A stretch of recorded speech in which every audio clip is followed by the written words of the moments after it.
Magandang araw gabi sa inyo dyan mga kaibigan, mga ma'am sir at sa mga kababayan ko na sa ibang bansa, mga construction worker na katulad ko. Magbibigay ako ng kaunting idea about dito sa kulom, itong haligi na to. At para magkaroon din kayo ng idea, magpapagawa kayo ng bahay pagdating dito sa kulom or haligi. Ang paggawa pala nito sa kulom na to, medyo marupok dahil sa mga materialis at saka dahil na matagal to nakatiwangwang na walang rough finish, at saka ginagamit na saan nito is galing sa sapa or ilog na maputik, bali klase siya, klase, kaya medyo maputik yung saan na ginagamit. Yung gravel naman dito ang ginagamit galing din sa ilog o sa sapa na walang kantuhan, yung pabilog-pabilog ba, kaya medyo hindi siya kumakapit masyado sa simento. Pag ganito kasing klase na yung gagamitin nyo na galing sa ilog, yung klase na sand ang gravel, kailangan yung simento damihan nyo rin para maging matibay siya. Huwag yung konti lang na simento yung isasahog, kaya ganito yung mangyayari.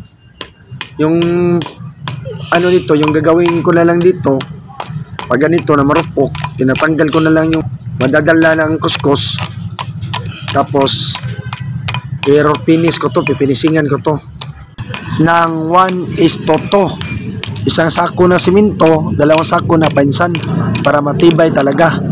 Ganyan din yung ginagawa ko sa ibang haligi. Mas maganda talaga kapag kolom or beam ang bubuhusan, ang gagamitin ng sand and gravel is crusher. Tapos ang mixing 1:2:3, isang sako na simento, 2 sako na sand, 3 sako na gravel.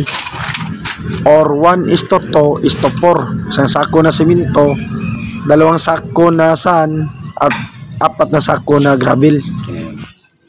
Kapag road finishing talaga, ang mixing is 1:3, isang sako na simento, 3 sako na pansan. Yan talaga ang pinaka-standard, yan talaga ang ginagamit palagi.